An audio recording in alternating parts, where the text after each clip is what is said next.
It was almost real, the Pro Wrestling History Podcast, episode 104.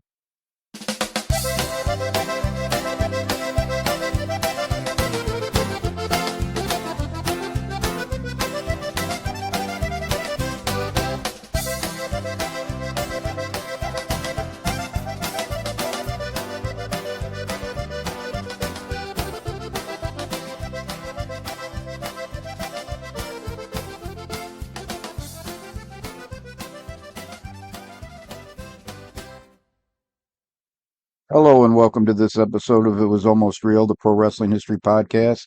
My name is Ken Zimmerman Jr., and this is the podcast dedicated to the history of professional wrestling from the 1860s to 1930. And in this episode, we're going to do some studying and learning because that is the number one complaint that Dave Meltzer levels at people when they disagree with him.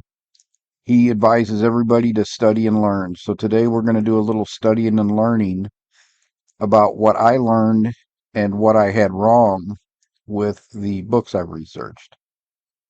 And I'm only going to talk about the combat sports books today, and there will be one that's actually not professional wrestling. But the very first combat sports book I wrote, and almost all of them are professional wrestling with one exception. The first one I wrote was on William Muldoon. William Muldoon, the Solid Man, conquers professional wrestling and physical culture, because William Muldoon, in addition to being the undisputed world heavyweight champion in Greco-Roman wrestling, there was not a distinction at that time that he was the Greco-Roman world heavyweight champion. He was just the world heavyweight wrestling champion. That particular title was conducted under Greco-Roman wrestling rules in the 1880s. In the 1890s, catch-as-catch-can wrestling would become the dominant form of professional wrestling in the United States. But prior to that, Greco-Roman was probably the predominant style, but there were a lot of other styles that also were as popular as catch wrestling. You had corners wrestling, you had collar and elbow wrestling, you had side hold, you had back hold. In the 1880s, you even had a version of sumo wrestling in the United States, and I'll talk about that with a different book project. I was interested in William Muldoon because I had read a book when I was in high school on John L. Sullivan, the great bare knuckle world heavyweight prize fighting champion, who was the pivotal figure that transitioned professional prize fighting in the heavyweight ranks from bare knuckle contests to gloved contests. One of the reasons that prize fighting was banned in almost every state prior to the 1890s and 1900s really is because most of those fights were bare knuckle. Boxing with gloves was seen as more of a, not really an upper class thing, but more of a gentlemanly middle class thing that happened in clubs. People didn't fight for money with the gloves on. Well, that changed in the 1880s, 1890s, and it was people like John L. Well, more 1890s, because Sullivan had his last world heavyweight prize fighting bout with Jake Kilrain in 1889. But a lot of the fighters who had fought bare knuckle transitioned to where they would only fight with gloves. And Sullivan was one of those. The reason I had found out about Muldoon or discovered Muldoon had been John L. Sullivan's trainer for the Jake Kilrain fight. And the author of the book that I read said that John L. Sullivan openly feared William Muldoon. Well, that I would discover was not really the case. Sullivan respected Muldoon, but he was not afraid of him. And they had some sparring matches, wrestling wise, going into this fight because the professional prize fighting, so bare knuckle prize fighting, a lot of those fighters were as good of stand up wrestlers, a kind of a Greco Roman style of wrestling, because it was upper body throws. A round would end when you knocked the person down, they took a knee, or you threw them. And so there was a lot of upper body throws and trips. So trips aren't in Greco Roman wrestling, but the body throws are. So, in preparing for this fight with Kilrain, Muldoon would spend time sparring with Sullivan on the wrestling part of it. Muldoon could get Sullivan's attention like few people could. Sullivan was 6'1" and about 190 pounds in shape. William Muldoon was 6'1", 220 pounds, and he was one of the very early weightlifters. So he's a very powerful man. So while Sullivan respected him, I don't think Sullivan necessarily feared him. Muldoon was a great wrestler in Greco-Roman wrestling. He would wrestle people in other styles, but never for the world championship. And for catch wrestlers who he was worried that they would put a hold on him and injure him, he would not even do a catch fall with them. A lot of the matches in the 1800s, 1870s, and 1880s in particular, would be mixed style bouts. So you'd have one fall Greco-Roman, one fall catch, one fall Cornish wrestling, and they used the format to kind of even things up between specialists. So if you had a Greco-Roman specialist and a catch wrestling specialist, they would do one fall Greco-Roman, one fall catch, and the last fall might be in collar and elbow, Cumberland, side hold, something that neither one of them specialized in to kind of make it more of a even competitive field. Muldoon would not even do a catch fall with Joe Acton or Evan Strangler Lewis because he was afraid they would put a arm lock on him or a leg lock on him and injure him. And so he was not going to risk getting injured.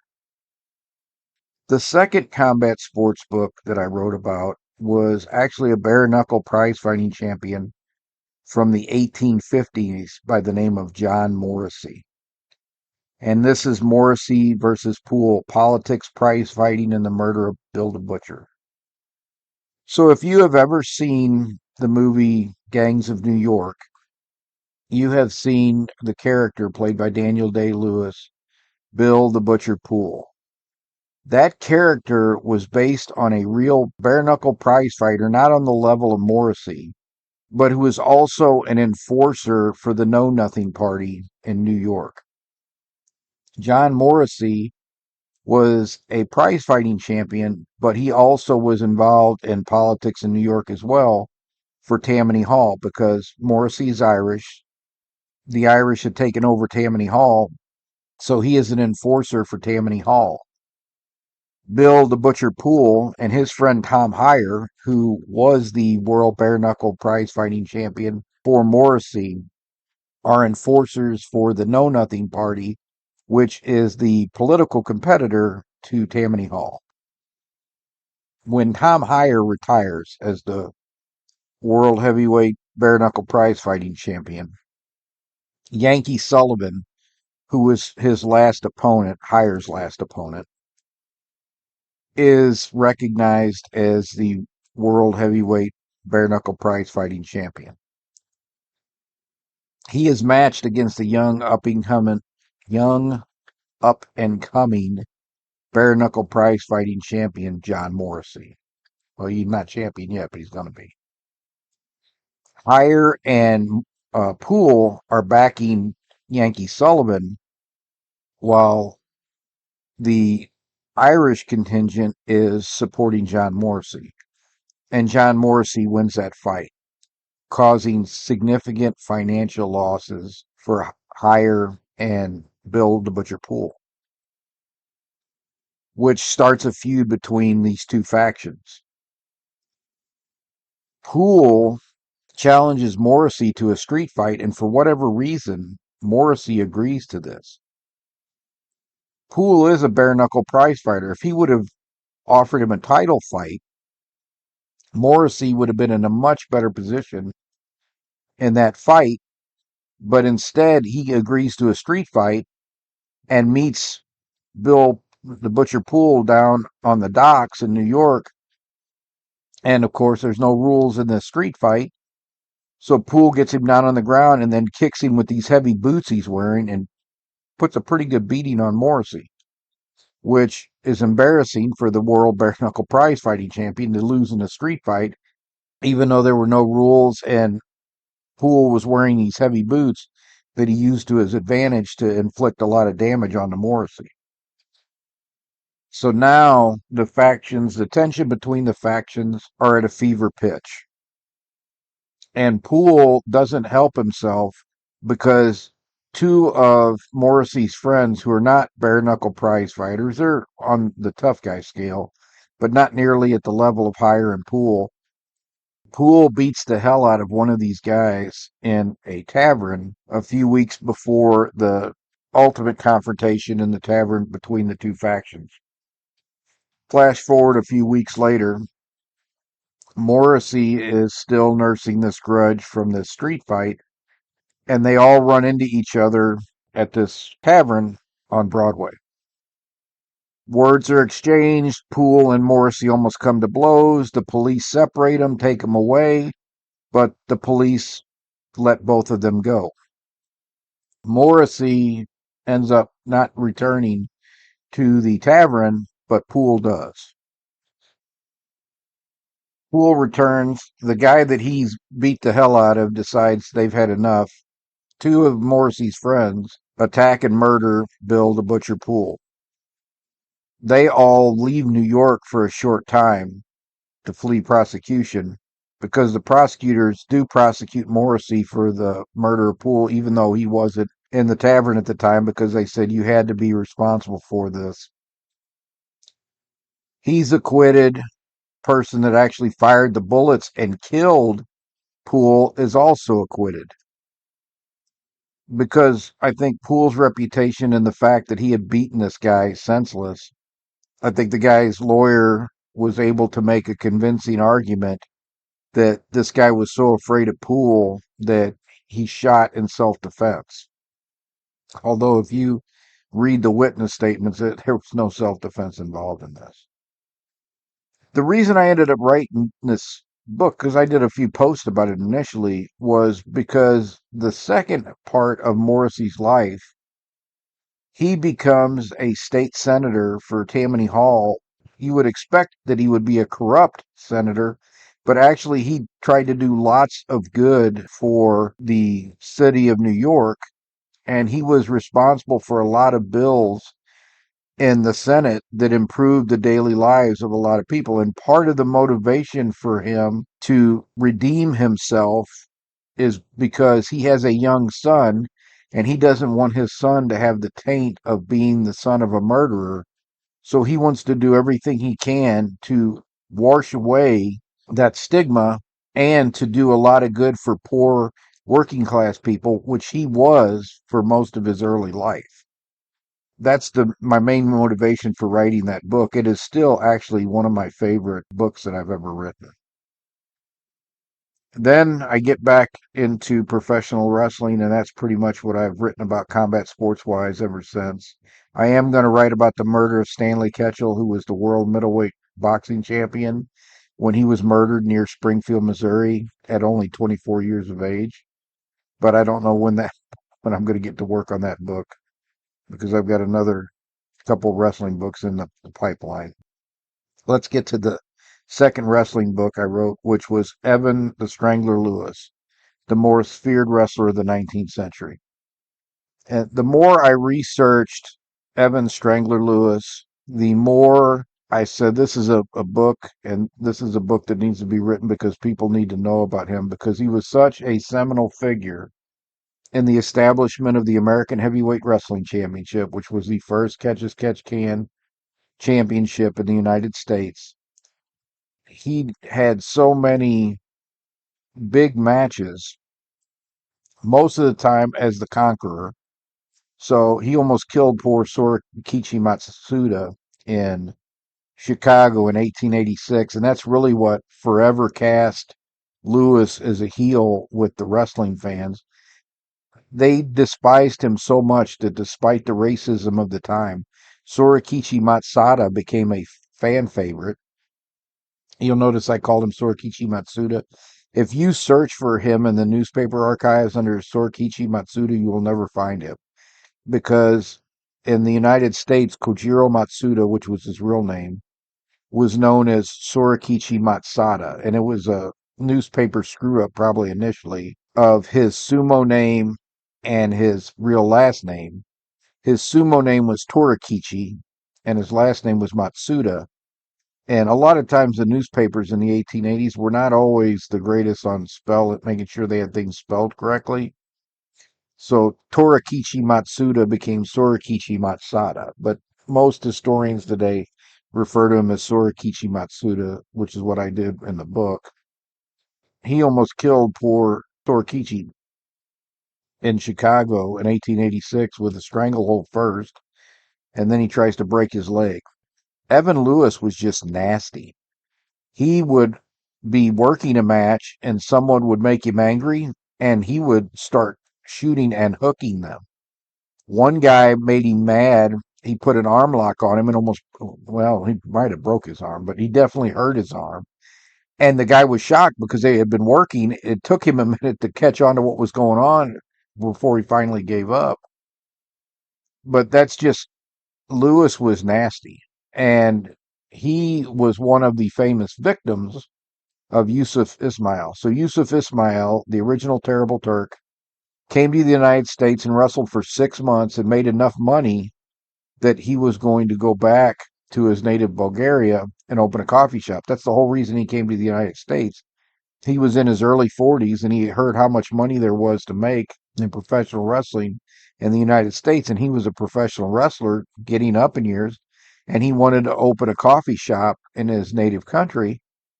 So he came to the United States for 6 months just with the intent of wrestling enough to make enough money to open this coffee shop.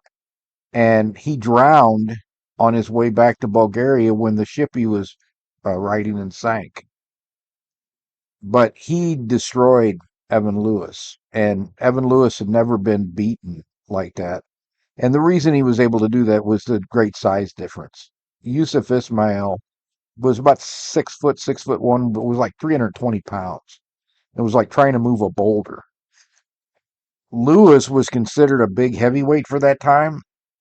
He was 5'9", 180 pounds. And Tom Jenkins had the exact same issue. Tom Jenkins wrestled Ismail and got handled pretty handily because of the same reason. Tom Jenkins was 6'1", but only weighed 190, and he couldn't do anything with Yusuf Ismail either.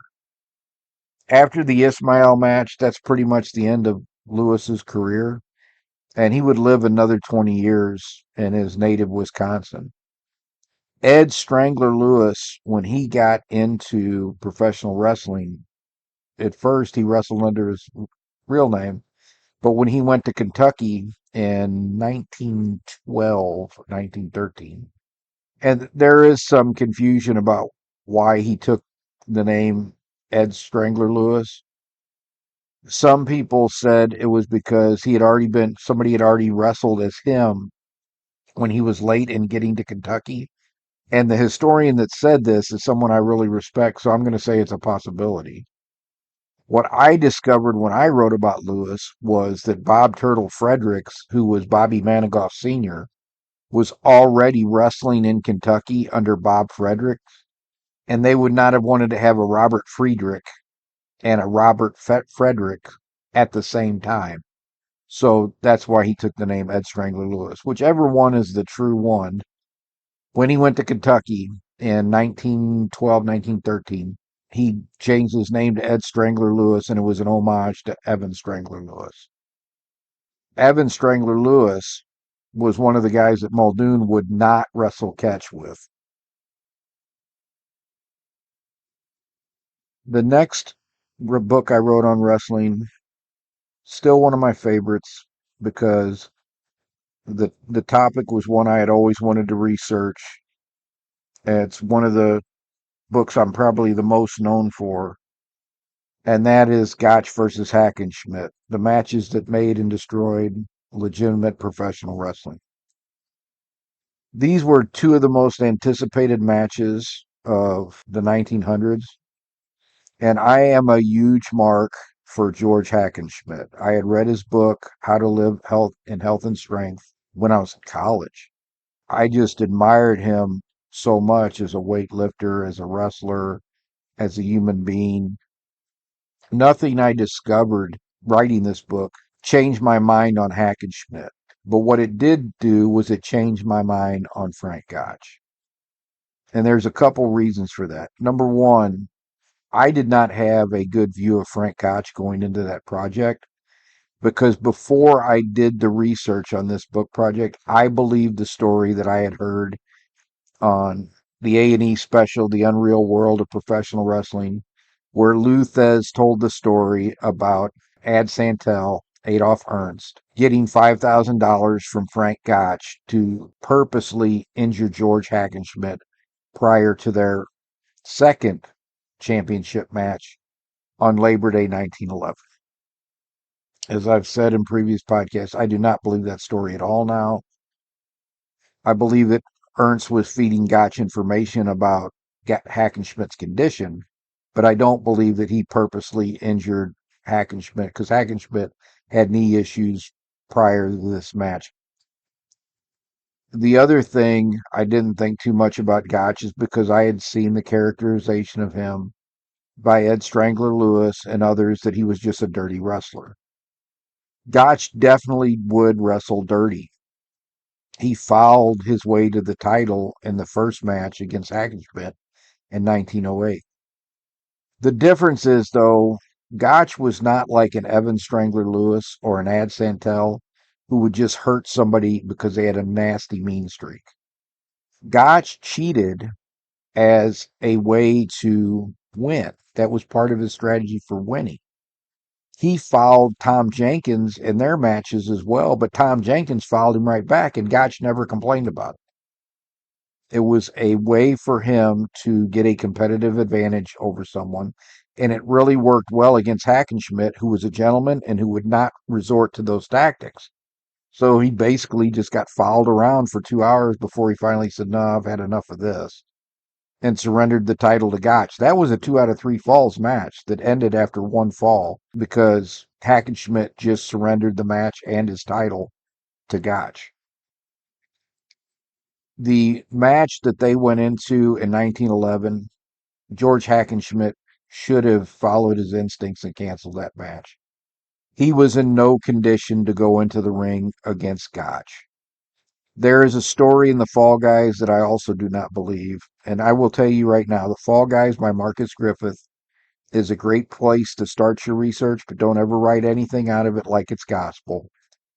Part of that is because Griffith wrote that book, Marcus Griffin wrote that book as revenge for his firing from the Buffalo promotional office. He knew Jack Curley. A lot of the stories that he puts in that book come from Jack Curley, and the information he's putting in that book about the second Hackenschmidt and Gotch match, he got directly from Jack Curley because Curley was involved in the promotion of that match. Griffin was not even in wrestling back then. He didn't get into wrestling until the 30s, so there's no way he had any firsthand knowledge about that second Gotch Hackenschmidt match. If you look at the match itself, Hackenschmidt, the first fall goes 14 minutes. So, you always heard that Gotch said, "Yeah, I'll carry you," and then he went in there and gobbled him up. I don't believe that happened. Hackenschmidt always refused to work with people.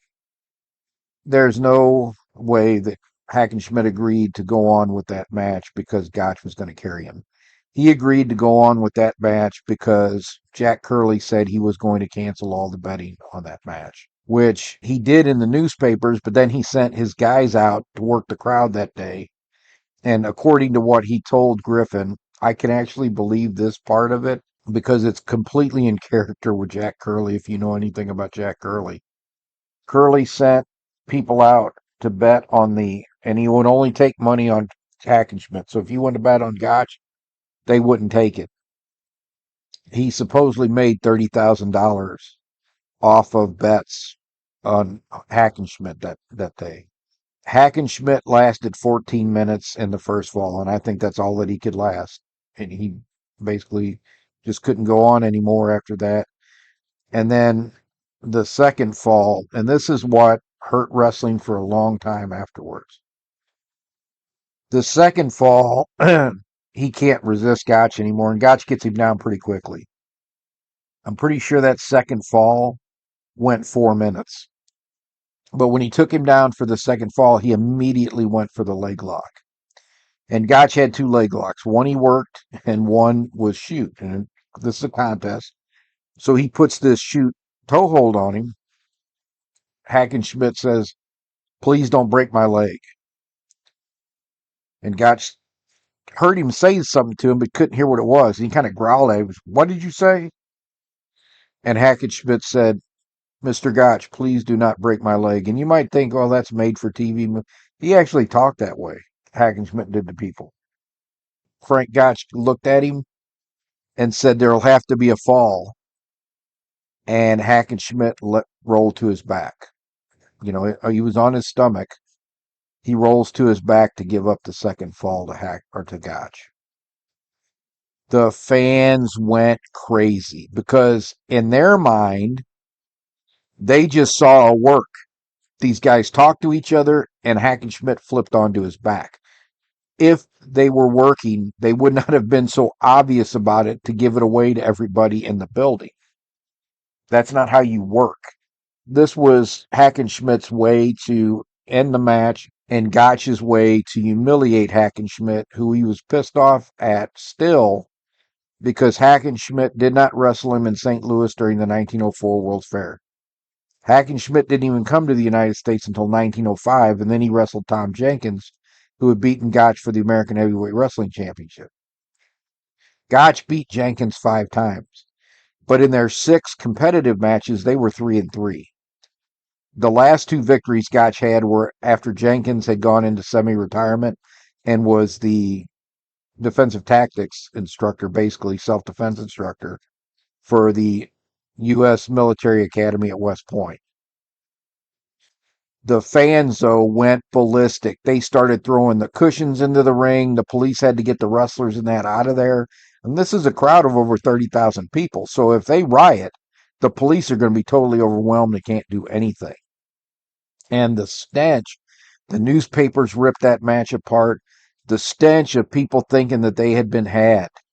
When the Billy Sandow promotion got going in the 1922-ish, with him, Toots Mondt, and Ed Strangler Lewis, which later became known as the Goldust Trio. Then wrestling started to come back, but they did not get another 30,000 plus house until Ed Strangler Lewis wrestled Jim Londos in Chicago in 1934. They had at least 34,000 fans in the ballpark that night.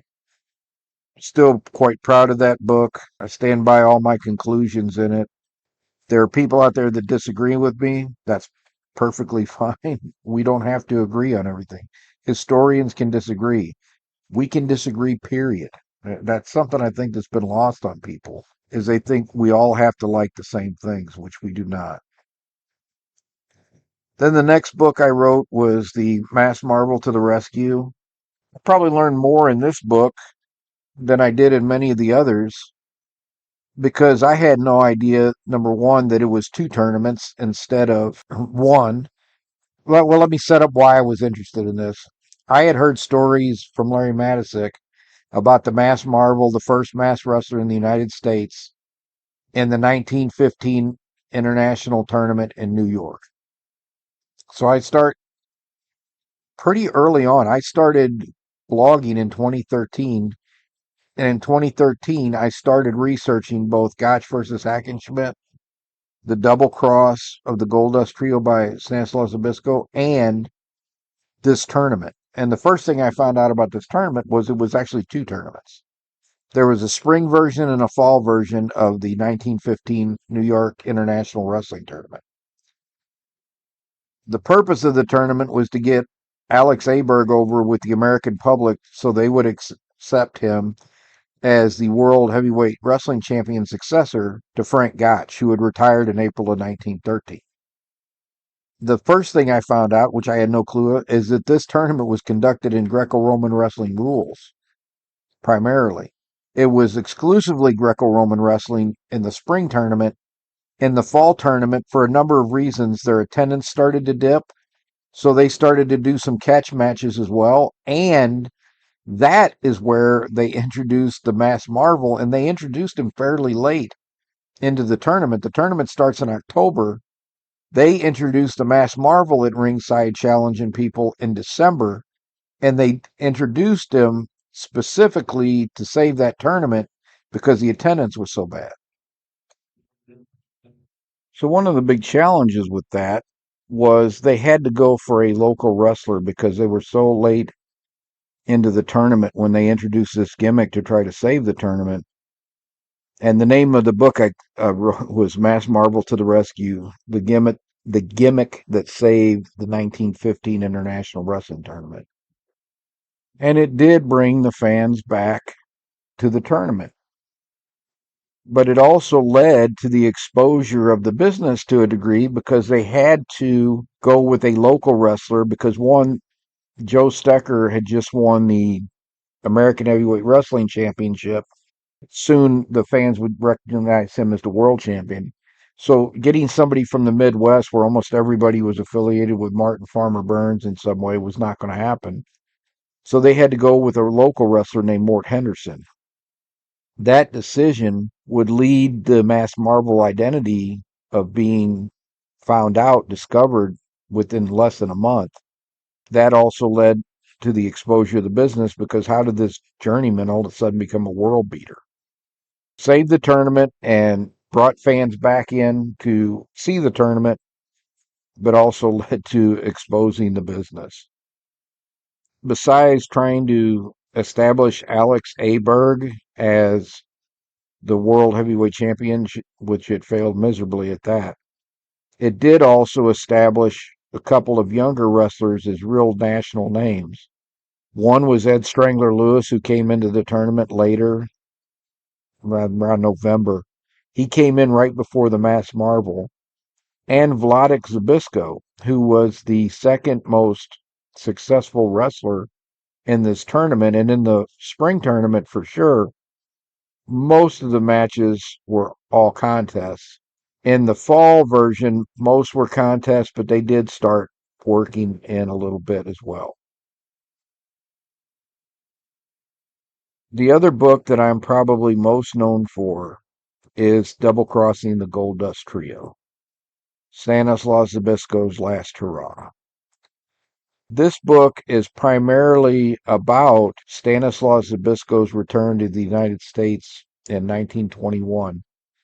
Zabisco came to the United States in late 1909 to challenge Frank Gotch for the world title. He had one match with Frank Gotch where Gotch beat him, and then Gotch ducked, avoided, whatever words you want to use, Zabisco's challenge for the next 4 years after that. Finally, frustrated after Gotch had been retired for a year, Zabisco returns to Europe and ends up fighting with the Polish division of the Austrian army during World War I. He is captured and is a prisoner of war for a while. He is interested in Polish war relief, and that's how he makes contact with the U.S. senator that gets him back to the United States in 1921. In 1921, Stanislaus Zabisco is already 41 years old, but he is such a talented wrestler or a shooter. Never was that great with submissions, but he was very, very good wrestler. Ed Strangler Lewis said that he was one of the only two wrestlers he thought that could beat Lewis in a contest. They put the title on Zabisco and he carries it almost a year. There's always one of the things that I had heard that found out was not correct and was able to disprove with this book is Zabisco's title reign was not bland and fans did not come out. So you always hear that about Dick Hutton. He was such a bland champion, none of the fans came out to see him. That's actually true. He couldn't even draw a full house in Oklahoma, which was his home state.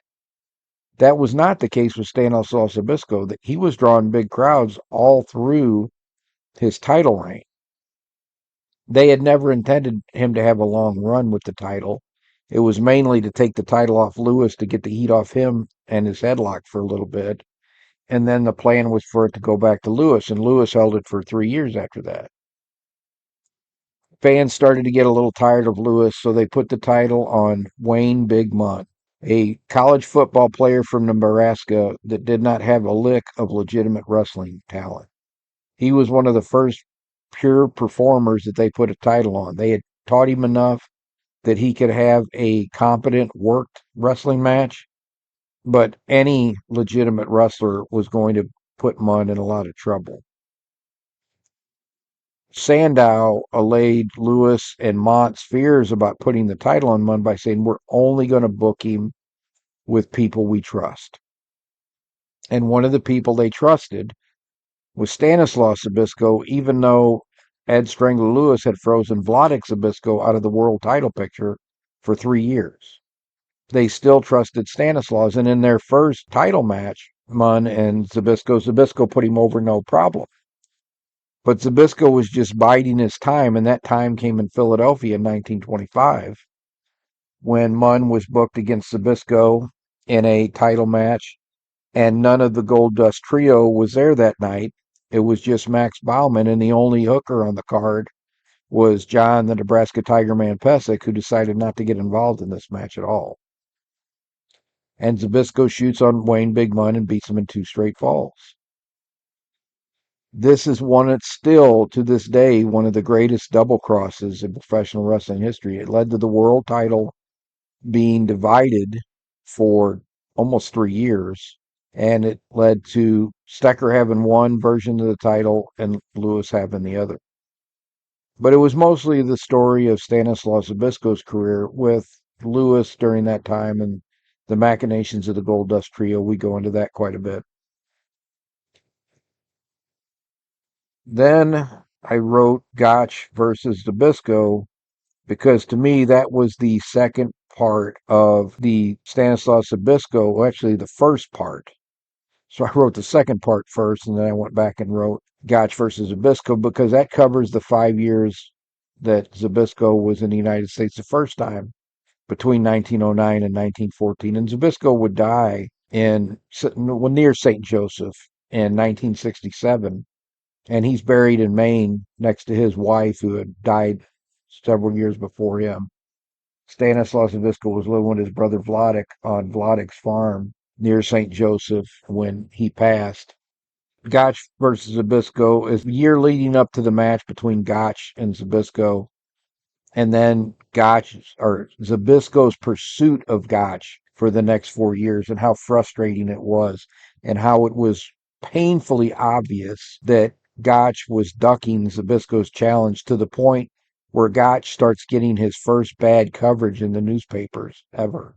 He was pretty much treated like a national hero until the newspapers started challenging him for ducking the title match with Stanislaus Zbyszko. After that, I wrote Shooting or Working, which was the story of the American Heavyweight Wrestling Championship. And I think the thing that surprised me most in this book was how many of those wrestlers worked those matches. And that's why it's called Shooting or Working. I thought the majority of those matches would be contests, and I don't even know if it was the majority. It was a lot of them were contests, but I can't even say that it was the majority unless I went back and actually physically counted because they were working a lot more than you realize. Acton's title match where he dropped the title, and I say dropped the title because it was a worked match where Evan Strangler Lewis won the title. Now, Evan Strangler Lewis wrestled mostly contests, and he is the one that established the American Heavyweight Championship as a clear, distinct catch wrestling championship. And so from his reign until Gotch relinquishes the title around 1910, there's a pretty clear lineage. And then after 1910, that lineage disappears around 1914.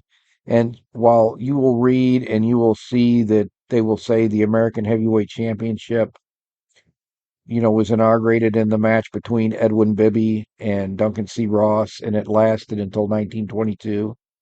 Really, after 1913, 1914, that's not a clear, distinct title anymore. It's a promotional gimmick, and there's not a real clear lineage after that. So that's the other thing I discovered during this time frame. The American Heavyweight Championship goes back in time to that match with Bibby and Ross, but they were not calling it the American Heavyweight Wrestling Championship at that time. They were claiming it was the American Catch as Catch Can Championship. Sometimes it was called the World Championship. Then Acton came from England claiming to be the England Catch as Catch champion, and he wrestled Bibby. And that was supposed to be the world title, but nobody recognized it as such.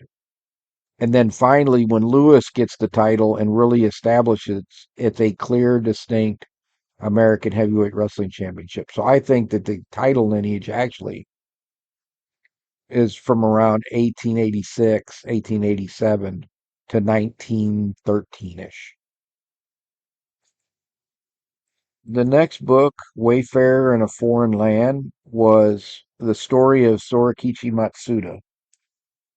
I found him to be fascinating when I was researching Evans Strangler Lewis, and always had intended to research Matsuda's story because he was the first Japanese professional wrestler in the United States. His goal was to learn the American style of professional wrestling and take it back to Japan, which Ricky Dozan would do like 100 years later. But the original idea was Sorikichi Matsuda's, and he had been a sumo wrestler. So to even the competitive balance of the matches as he learned catch wrestling and the other styles of wrestling popular in the United States at that time, he would have Japanese wrestling matches with the other wrestlers. Now, when I first read about those, I thought they were judo and jujitsu matches because when they would talk Japanese wrestling matches in the 20s and 30s, those were jujitsu and judo matches with, where they would be wearing the uniforms or they'd be mixed style bouts. But when they said Japanese wrestling, they were talking judo jujitsu.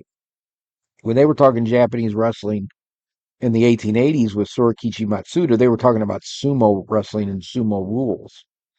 And he won almost all of those falls for the first 3 or 4 years. Eventually, he would lose a sumo fall to Joe Acton, but that was rare.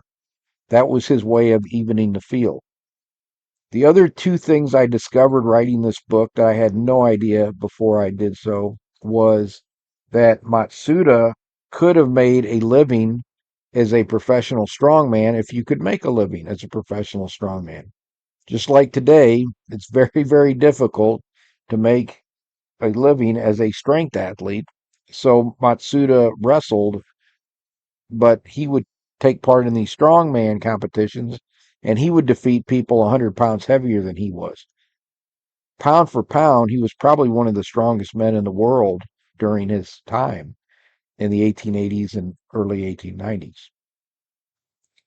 Tragically, Matsuda would not be able to fulfill his dream of taking professional wrestling back to Japan because he contracted tuberculosis, which was very common in the 19th century. And it was 30 or 40 years later they found the cure for it. So when you contracted tuberculosis in the 19th century, it was a death sentence. And Sorikichi Matsuda, the picture of strength of one of the most powerful men in the world, dies from the effects of this dread disease in in 1892 when he was 32 years old. He would have been 33 on his next birthday, which is way too young to pass away. But he was a fascinating individual. He had got into a brawl with some street toughs in New York because they see this guy walking back from this church gathering and they're like, look at this little guy. Because he was like 5'5" and he weighed between 160 and 180 pounds. And he's coming back and these four guys accost him in the street and he doesn't really understand English that well. One of the reasons he was going to this church was because he was learning English, but he realizes that they're trying to uh, mug him, so he beats all four guys up and leaves them laying in the street. he goes back to his apartment. Well, I guess one of the guys saw what apartment he went in, so they show up with 8 guys. And he's going to go out there and start brawling with these 8 guys when his landlord comes out with a hot pail of water and throws it at the guys, and they all take off running. Apparently, they weren't all that tough because usually it takes a firearm to produce that effect. You know, tub of hot water was enough for them. We're out of here. So whether they thought, you know what, maybe it's a bad idea trying to mess with this guy who just laid out 4 of us. The landlord threw a hot pan of water. That's a good enough excuse for us to get out of here. Let's go. Then I had 2 more books I've written, and no, I'm sorry, 3 more. I was more productive than I thought in 2004. So, Origin of a Legend is the story of Ed Strangler Lewis's career from his first few matches in Nakusa, Wisconsin, which is his hometown, to his entering the 1915 New York International Wrestling Tournament in November 1915. So I cover the first 3 years of his career. And one of the things that surprised me was how many of those matches were worked.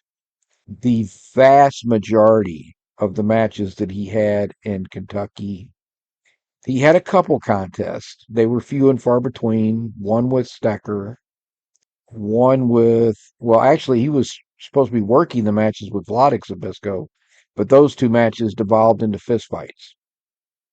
Lewis really found himself in Kentucky. So that's why the name of the book is Origins of a Legend, The Making of Ed Strangler Lewis, because he wasn't Ed Strangler Lewis until he went to Kentucky. And those early years in Lexington and Louisville, because that's the main 2 towns he was bouncing back and forth from. And he would wrestle all over the South. He would go to Atlanta, but he was based in Kentucky for most of that period. That's also where he would meet Billy Sandow. Years later, Billy Sandow and Ed Strangler Lewis would claim that Billy Sandow discovered him and got him to start in professional wrestling, but that was all a fiction. Actually, Billy Sandow had brought a wrestler to Kentucky to wrestle Ed Strangler Lewis, Ben Roller, and William Demetrol, who were the 3 big names that were in and out. Lewis stayed there. Demetrol was based out of Chicago, and I think Roller was based out of he's from Washington, but he wasn't based out of Washington during this time. I'm trying to remember where he was based out of. Maybe Detroit, somewhere in the Midwest. Demetrol and Roller would come into Kentucky a lot of times to wrestle Lewis. Billy Jenkins was a pretty powerful young wrestler that Sandow was managing, and he brought him to Kentucky to wrestle Lewis. Well, Lewis beat him. And I can't tell if that match was a work or a contest. Billy Sandow saw enough from Lewis in that match to be very impressed with him. At the time, Lewis is being managed by his promoter, Jerry M. Wall. Jerry M. Wall is the promoter in Lexington, and the Louisville promoter is Ed Barton. Barton and Walls are partners. Barton actually would kind of move around. He would establish a promotion in Georgia. He would establish a promotion in Birmingham, Alabama. But when he first gets to Kentucky, Barton is the promoter for Louisville. Lewis and Sandow hit it off, and Sandow eventually convinces Lewis to come with him as his manager. So in I think it was early 1914, the newspapers start reporting that Jerry M. Wall is no longer Lewis's promoter, and Lewis stays in Lexington for another month or 2, I guess, to finish out his dates. But then he is off, and they go to Georgia first, I think. But then they're wrestling out of Detroit for a while. They kind of wrestle all over. They didn't really have a home base. He is no longer primarily in Kentucky because obviously he's had a falling out with the promoter, Jerry M. Wall. Wall would move on and become a promoter elsewhere, and Lewis would eventually go back to Kentucky. but he never homesteaded out of there again. But he homesteaded out of there for 1913 and a lot of 1914. Without Kentucky, I don't think Lewis would have ever become the huge star that he was, because that's where he became a main eventer. That's where he won the American Heavyweight Wrestling Championship when there was still a legitimate lineage for that. And it set him up with Billy Sandow, who would manage him for the most successful part of his professional wrestling career from 1914 to the early 1930s. I've still got one book left to write on Lewis, and that's the interim period between the New York International Wrestling Tournament and the beginnings of the Double Crossing the Goldust Trio book, because I cover his career in depth from the time he wins the title from Joe Stecker in late 1920 up through the double cross and that. And then obviously I'll be going to talk about another book I wrote. So I've covered most of his later competitive career, but that one time period, so the 5 years in between, is the one period of Lewis's career I've not researched that much. So that will be a future book project. And that is also during World War One, where they were all a little less active than they would be prior to World War One, and then after World War One in the 1920s, they were very active. So, Shooter in a Work World was the book I worked on for most of 2024. Working on that book would lead me to write the next book, which was The Divided Championship. But let's start with Shooter in a Work World, John Pesek and the 1920s promotional wars. When I went in and started writing this, I thought that Pesek had ended two promotional wars with his legitimate contest that he had with Marin Plastina in New York, and his uh, it was I don't know that this one was in New York City. It might have been in Brooklyn or Jersey. But he also wrestled a contest with a very young Nat the Panther Pendleton, who would go on to be a Hollywood star in the late 20s and most of the 30s and 40s. Nat Pendleton, well, let's get Plastina first, and then we'll get into Pendleton because that's how the matches occurred. And in fact, I know it wasn't in New York City. It had to be in New Jersey because John the Nebraska Tiger Man Pesek was banned in New York for life, which turned out to be 7 years. They started letting him wrestle again. The New York State Athletic Commission let him wrestle in New York in 1928. So that was the end of his lifetime ban. But he was banned for 7 years. They were planning on banning him for life. And what happened was Marin Plastina had been trained by Martin Farmer Burns, was a legitimate shooter and hooker, and had been going around challenging the Wrestling Trust in the 19 teens. So the Wrestling Trust was a group led by Jack Curley. Billy Sandow was a probably unwilling partner in it at the time. George M. Toohey in Boston, because Paul Bowser had not won the Boston promotional war yet. Ray Fabiani in Philadelphia. They were a group that controlled wrestling in the 19 teens. Ed White in Chicago. Marin Plastina said that he could beat any of the big four, which was Ed Strangler Lewis, Vladik Zabisco, Earl Caddock, and Joe Stecker, because those were the guys that would trade the world title during that time period. Vladik Zabisco doesn't really have an official title reign because it was like an interim title for a few years when Caddock was in the military, but those title reigns really aren't recognized. At various times, Vladik Zabisco, Ed Strangler Lewis, and that would claim the world title before they officially had the world title. The world title went from Joe Stecker to Earl Caddock in 1917. And that match, I believe, is a contest now. After going back, I heard Mike Chapman talking about that match. I went back and looked at it, and I think that he's right. I think that that match was a contest. I still, to this day, that 1920 match, that looks too much like a work to me. So they have the rematch in 1920. Earl Caddock loses the title to Joe Stecker. And within a year or two, he is retired. And he was already thinking about retiring at the time of this match, which is why I tend to think that it was a work because he knew he was going to retire in like the next year.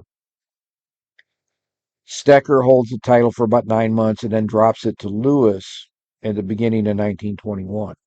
Lewis would only hold that title for like 5 or 6 months, and then he would drop it to Zbyszko, who would drop it back to him in 1922, and then Lewis would hold it for like 3 years. That's the official lineage. Zbyszko and Vladek Zbyszko and Ed Strangler Lewis would both have claims to that title.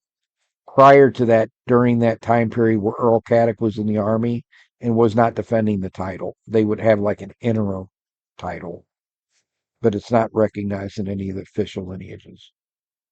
Marin Plastina said he could beat any of those four guys in a contest. And at various times, he was backed by Tex Rickard. He was backed by Burner McFadden, who was the former Greco-Roman professional wrestler. He had wrestled Greco-Roman in St. Louis, actually, prior to going to New York, where he opened his publishing house. By the late teens, Burner McFadden was a huge publishing success, and so he financially backed Plastina's challenge for a while. Tex Rickard would financially back his challenge for a while. Billy Sandow, for whatever reason, I have little doubt in my mind that Lewis could beat Plastina in a contest, but Billy Sandow would not let that happen. Now, part of it was probably intelligent caution because anything can happen in a contest. If Lewis were to get injured, they were risking a lot. So instead, they get John the Nebraska Tiger Man Pesic, who's a hooker who does not like the work nature of professional wrestling anyway. So they see him as the ideal person to turn back the challenge of Marin Plastina. Going into that match in New York, Plastina is injured. And Jack Curley doesn't want Pesic to beat Plastina as much as he wants him to embarrass Plastina. So Pesic goes out, fouls him, doesn't let him do anything, makes him look really bad to the point that Tex Rickard, who was backing Plastina at the time and was challenging Jack Curley to be the wrestling promoter in New York, would drop his bid to be the wrestling promoter within like 4 or 5 months. Plastina wins the match because Pesic is disqualified in 3 straight falls. And the referee wanted to end the match before that, but the athletic commission kept saying, no, the match must continue. And then Pesic fouls him until he gets disqualified again. Commission convenes. They say, no, it needs to go to another fall. Pesic starts doing what he was doing again. And finally, the referee disqualifies him the third time and then just leaves the ring. So now you don't have a referee. You're not going to be able to continue this match because I'm done. And he tells the commission, I'm not coming back. I don't care what you guys do. This is a farce and I'm done. And so that ends the match. And the New York State Athletic Commission banned Pesic for life. His manager at that time was not his normal manager. He was a crony of Jack Curley. That manager, he gets banned for life too, but he quickly goes in and says, hey, I told him not to do all that stuff. He just followed him. Now, that was a complete lie. Curley and that manager sent Pesic out there specifically with the mission to make him look bad and hurt him. And they didn't care that he got disqualified 3 times. The New York State Athletic Commission lifts the ban on the manager, but doesn't lift the ban on Pesic. And for a couple of months, it looks like Pesic's career may be over because normally the New York State Athletic Commission, when they make a ruling, all the other state athletic commissions honor it. In Nebraska, where Pesic was from, lived, he went before their athletic commission, and their athletic commission was sympathetic, but they said if the New York commission doesn't lift its ban, we're going to have to follow it. What happened was he went back to his old manager who got him reinstated in Chicago. The Chicago city had its own athletic commission and they reinstated him. Well, when Chicago reinstated him, that was enough for a lot of the state athletic commissions to say, Well, Pesek is reinstated with them, so we can reinstate him. But he was still banned in New York for life, and that ban would not be lifted until 1928. So flash forward 2 years later, this is what I had wrong. I thought that he ended two promotional wars, but he actually started one. By 1923, Jack Curley and Billy Sandow are on the outs. They're not getting along. John Pesek, in the meantime, has come under the management of Max Bauman, who is Billy Sandow's younger brother. So he is now aligned with the Billy Sandow promotion, the Gold Dust Trio, whatever you want to call them. Pesek is the mystery opponent for Nat the Panther Pendleton. So how we get there is Jack Curley said Nat the Panther Pendleton could beat any wrestler in the world under 200 pounds because Nat Pendleton was 6'1", 190 pounds. John the Nebraska Tiger Man Pesek is 6 foot tall and weighs 184 pounds. And George Toohey, the Boston promoter, is the one who set this all up. So now I remember this match is in Boston. George Toohey tells Jack Curley, hey, I've got somebody that has a wrestler who's 184 pounds that wants to take up this challenge. Curley, who doesn't know who the wrestler or the manager is, says, yeah, if they can put 5,000 up, I'll put 5,000 up and we'll have a contest. So Toohey tells Max Bauman he's in if you put up 5,000. So they put up the 5,000 with Toohey. Toohey goes back to Curley, and Curley says, yeah, that sounds great. And then he finds out that it's John the Nebraska Tiger Man Pesek. He's still not that concerned because he believes he's got the wrestler that can beat him. And if you were going into this match, even though Pendleton had only been in wrestling for a few years, he's a college champion, and everyone believes that he was screwed out of the gold medal in the 1920 Olympics. It was a 30-minute match where neither wrestler could score a fall. So it went to a referee's decision, and the referee selected the opponent when Pendleton had dominated that match. And newspapers all over the United States, but also all over the world, questioned this decision and thought it was a bad decision. So this is a world-class shooter. Pesek has the chance because he is a hooker. So when in boxing you hear, well, they've got a puncher's chance because if somebody can hit very hard, they might knock out the very sleek boxer. Well, you had the same thing here. Yeah, normally Pendleton's going to win that wrestling match, but Pesek does have the opportunity to hook him with something and take the match, which is exactly what happened. After about 30 minutes of wrestling, Pesek was able to get, I think it was a double arm wrist lock on Pendleton, and he injured his arm, and Pendleton could not continue, which meant that Curley's $5,000 went to Billy Sandow.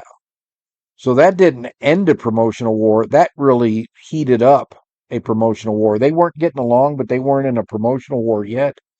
But after that, and them getting Curley's $5,000, that led to Jack Curley being part of the conspirators in the double cross in 1925. Curley helped to financially back that with the Stecker brothers and Vladek and Stanislav Zbyszko. And Curley was always Vladek Zbyszko's promoter for most of the 1920s, 1930s.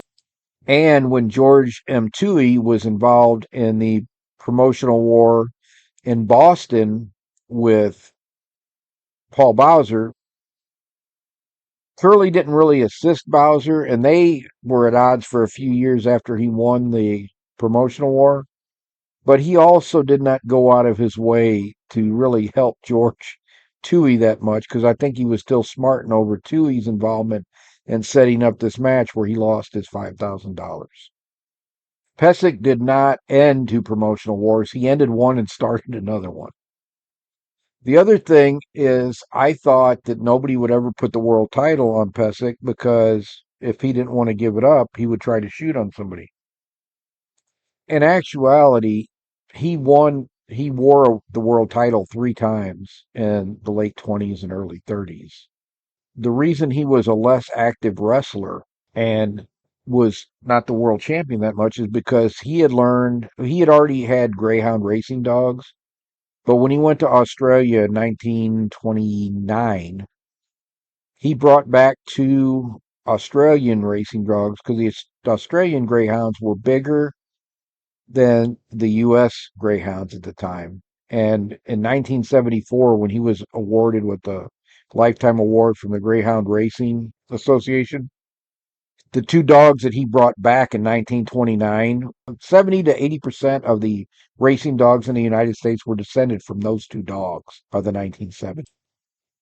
That is where he really made his money. And he was very part time after 1934 because unfortunately his younger brother Charlie, who he was very close to and who helped John Pesic with the Greyhound racing operation, that committed suicide.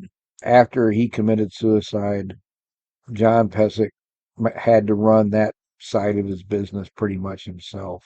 He didn't trust anyone other than Charlie to do that for him. While I was researching Shooter in a Worked World, I discovered a lot of the stuff that I thought about the divided championship era, which is my last book, was not correct. I said it on a podcast early on. I was repeating what I had heard multiple times about during the divided championship. Zbyszko shoots on Munn. Zbyszko then drops the title to Stecker, but through political maneuvering, Billy Sandow got two state athletic commissions, Illinois and Michigan, to not recognize the Zbyszko win over Munn. So Munn still has a disputed version of the title that's recognized in Illinois and Michigan. And he drops that title to Ed Strangler Lewis in Michigan City, Indiana, on the same day. Both of those matches occur on Memorial Day, 1925. And for the next almost 3 years, that championship is divided until they have a contest in St. Louis in February 1928 to settle the promotional war. That all is true. But what I thought about the individual reigns was completely wrong. So the common belief about that time period, and it comes from the Fall Guys again, which is, as I said, a great place to start your research. Do not take that book as gospel. Was that Stecker was so afraid of double crosses from his partners that he virtually retired the title. And Ed Strangler Lewis went out and continued defending the championship just like he was still the world champion. Well, that's all wrong. The newspapers, the fans, everybody considered Joe Stecker to be the more legitimate claimant to the World Heavyweight Championship. And Stecker was a more active champion. And even after two attempted double crosses, one by Pesic in Los Angeles, Stecker still continued to actively defend his title, and he was more active than Lewis was. Lewis defended his version of the title, but in the two or three towns where both men wrestled, those promoters would bill Stecker as the world champion and Lewis as the former world champion. All through, even after the double crosses that made Stecker look bad in a couple instances, the fans still considered Stecker to have the most legitimate claim to the world title. Why I think that bad information got out there and became the common thought about the divided championship was that book, The Fall Guys, was published in 1937. By that time, Joe Stecker is living in a mental health facility in Minnesota, and he would live in that facility until he passed away in 1974 at 80 years of age. His brother, Tony Stecker, was around to dispute that and may have done so, but Tony dies in 1953. And after Tony dies, there's nobody really to challenge this narrative that Stecker virtually retired the championship, and Lewis defended the championship like he was still the world champion, and everybody pretty much recognized Lewis. There was nobody to dispute that version, which is a false narrative. So this book attempts to correct all of that and give Joe Stecker the proper recognition that he is due as having the most legitimate claim to that title during that time frame. Yes, he won it in a work match, but so did Lewis. Zabisco legitimately defeated Munn for the title, so he had the claim to the world championship at that time. So those are just the things that I thought I knew going in. Every project that I start, things that I thought I knew, I learned. No, I didn't really have that down. There are things that I learned new that I didn't know before, and it gives me a greater appreciation for that time frame. Until the territorial system comes into being in the 1940s, you still had to be wary of double crosses all through the 20s and 30s and 40s. The 30s were just rife with double crosses because the promotional wars really start to get going at that point in time. And you've got Mont on one side, you got the Landis faction on the other side, you have other players in and out of relationship with each other. So it was just rife with double crosses. But every time I look into one of these book projects, I always learn new things, and things that I thought I knew are dispelled. So the next time you question something that's going on in modern wrestling and somebody tells you you need to do some studying and learning, you could tell them, well, I've been doing some studying and learning. That's, I think, going to be it for this week. We've covered a lot. I will have show notes at kenzermanjr.com, episode 104. I'll have one link to my Amazon authors page if you're interested in looking at any of these books. But I will have a short synopsis of, what I learned, what I thought I knew going into it, and that in the show notes. Next week, I think we're going to maybe try to go back to the 19th century. But I hope you enjoyed this. It went a little long. Hopefully, I'll be able to cut it down a little bit. But I hope you enjoyed it. And take care, everybody. Bye bye.